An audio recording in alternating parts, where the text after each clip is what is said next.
heard about the Princess and the Pea before. If there was a lot of, oh, look at this. Okay, so we have that. I actually was debating that before. I was like, well, I could change to the Teenage Mutant Ninja Turtles that my nephews love. But I think part of the point that I mention this is that we often think of stories as really gendered today. And this is a problem that we have in the film and entertainment industry. But when fairy tales were written, they weren't necessarily gendered. Their messaging was often about the human being searching for something else about themselves, not necessarily putting a woman in the role of the princess or a man in the role of the prince. Oftentimes they were exploring truths or problems in society. Hans Christian Andersen was really into this. And sometimes they were exploring truths more about ourselves, like how there's a part of us that thinks it lacks or needs something else and finds it in unexpected places. So while the story tonight is about a prince and a princess, it's not really in the quintessential Disney princess type of way, where somebody's waiting around for Prince Charming to come and save her from herself or from her evil stepsisters. So a long time ago, in a world far away, in a land that we've forgotten, there lived a handsome, rich, powerful entrepreneur. And he was having a really troubled time pleasing his mother and finding the perfect wife, the ideal princess, as his mother used to refer to her as. I mean, everywhere he went to the United Nations, he went to the World Economic Forum, he went to modeling shows, he went to music events. I believe he was at the 60th anniversary of the Grammys in New York. And wherever he went, he could not find the perfect woman that would please his mother, this princess that she so deeply craved for the prince. I mean, there was the time that he went to the zoo and he met this extraordinary woman, but she didn't care too much for animals, and she was kind of mean to them. When he took her out to dinner, he realized she was mean to people, too. There was the time he went to the World Economic Forum, and he met an actual princess, but she didn't really care about making the world a better place. She only cared about building walls around her kingdom and preserving all the wealth that she had, whether it benefited anybody else or not. Nobody quite fit the bill. And after years and years of searching, he returned home to the house that his mom liked to refer to as a castle. Because I should point out for the ladies here, this successful entrepreneur still lives at home with his mother. He's in a seed stage. He's doing a raise. And this really dirty, disheveled, wet rat-looking person, he can't really tell who it is, shows up at the door of Mom's castle. She rings the doorbell. And she explains, like, her car broke down, she can't find any help, she's walked through the storm for hours upon hours, and these are the only lights she could see, and she claims to be a princess. Not Mom immediately decides, we'll see about that, honey. So she's invited in, and lo and behold, she takes a shower, she cleans up, and she looks pretty good. And she cleans up well. You know, she has beautiful hair and a gorgeous dress on, and she does look the part. She does look the part. But Mom decides to set a test to find out whether she's a princess or not. She takes a little pea, a hard pea, like the black-eyed peas that you eat here in America often for New Year's, right? And you have to steep them overnight so that they can be cooked. And she hides it at the bottom of a mattress. She doesn't tell anybody. And she stacks one mattress on top of it, and then another, and then another, and then another. I mean, if they were Hastings mattresses, she'd only have to use like 2 or 3. But she has to use, according to Hans Christian Andersen, 20 feathered stuffed mattresses. Now, this is pretty high. This is pretty high. It's also a statement of excessive wealth at the time. I mean, to have a mattress, let alone 20 lying around in your spare rooms so that you can impose this on a random visitor in the middle of the night, this is unprecedented. And she gets a little ladder so that the princess can climb up the ladder and get into bed. And sure enough, the princess does. Everybody goes to bed. The real catch of the story is the next morning at breakfast. At breakfast the next day, the mother asks, "Oh, honey, how did you sleep? Did you sleep well?" And the princess thinks about it for a few minutes. She could hedge her bets and just say, yeah, she had a great night's rest. She could dodge the question. She could conceal what really happened. And for some reason, she decides to tell something that's in short commodity in this world. Kind of reminds me of our world, the more I think about it. Short commodity, she decides to tell the truth, the unadulterated truth, just exactly as it is. She says, you know what? I slept really poorly. I slept really poorly. I have bruises all over me, and I don't know why.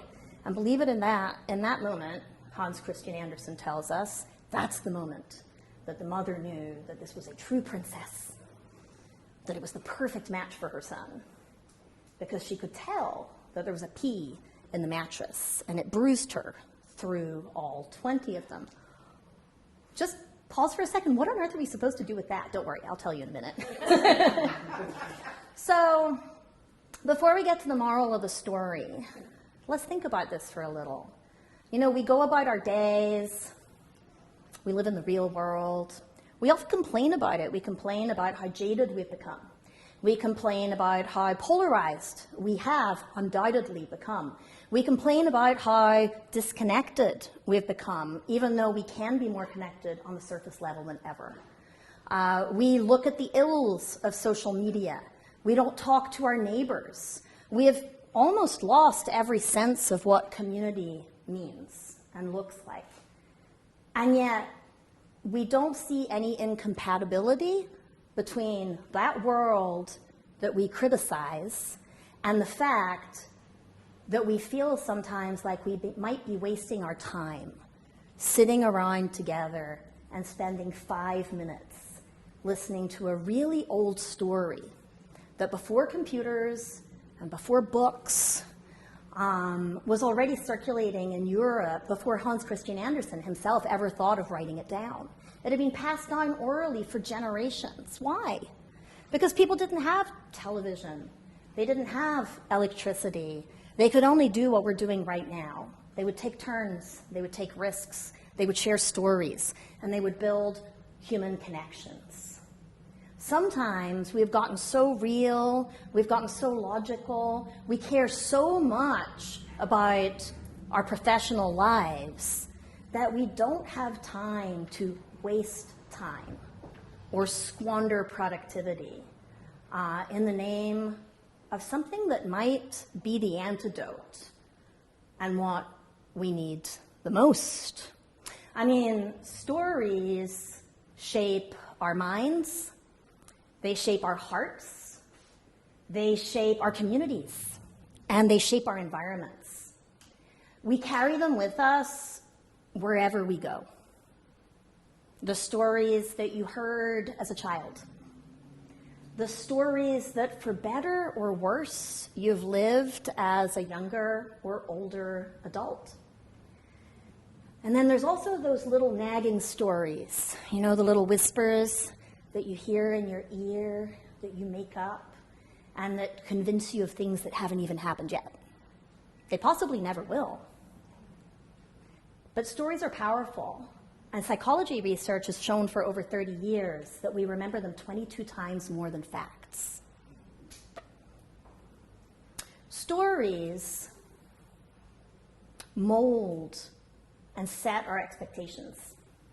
And because of that, the stories that have shaped us also influence our decisions in ways that we don't even necessarily realize.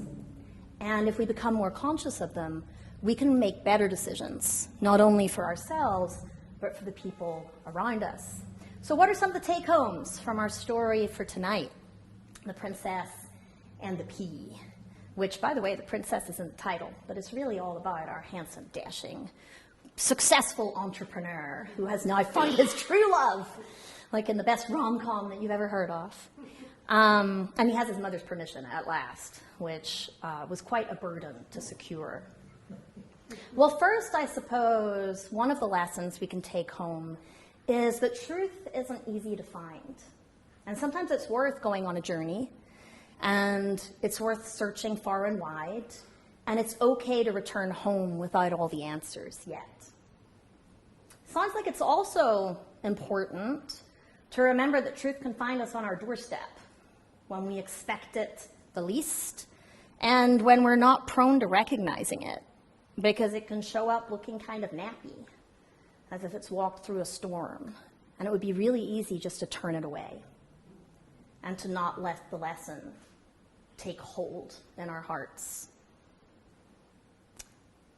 It sounds like also we might do well to think about the P's in our lives. Those little things that, you can stack a mattress or two up and you won't feel them, or you can just pretend they're not there, but they nag at you. You know they're there. If you're a screenwriter, it's like taking notes. I had a wonderful director in Hollywood tell me when I was starting out, you'll know when to take notes or not, because it's like being in a bad relationship. I was like, please explain. I don't understand this. He's like, well, where somebody says, oh my gosh, your significant other is awful. And you're either like, don't talk about them like that, or you're like, He's like, the note you're looking for is the one that makes you feel like, and you change the story. But yeah, what are the P's? One interpretation that's been passed on about Hans Christian Andersen's fairy tale is that it's a critique of the nobility and the ruling class, the people who had the money, the clout, the power, the ability to shape culture, that they're not sensitive enough, or that they're too sensitive, that any little thing disturbs them and they need all the frills, all the special mattresses. That's not the meaning I like to take away from it. I prefer another one, which is that when you have influence and power and leadership and the ability to change culture for the better, may we all not silence the little voices of discomfort that seem less important, that don't get the deal done. May we remember that our communities are made up of people who need to be listened to. Because maybe what makes the princess the ideal future ruler is not that she's so sensitive in a bad way, but that her heart is open to even the smallest disturbance. And ultimately, that's what the prince and the princess and the pea needed all along, in order to rule the kingdom well and to lead in a way that would carry his people to successful fruition without leaving anybody out. At the end of the day, everybody is probably here today and tomorrow, not only to support Lynn, but because we're all interested in scalable solutions to very real problems in our world. So I would just challenge us all to go out in the next week and to reconnect with the kinds of people who made us care about this in the first place. Whether you work in venture capital, or a family office, or in architecture, or in storytelling, or in building new impact-driven real estate projects. Yes, as one of my great mentors has always told me, there's nothing wrong with a triple bottom line that drives profit. But it's not a triple bottom line when that simply becomes an act of saying we care about impact. We actually have to reconnect with and hear and listen to the ever-changing voices in our communities. If those are the people we serve, we have to listen to them as well. We have to find their stories, hear what matters, and ultimately not forget the people.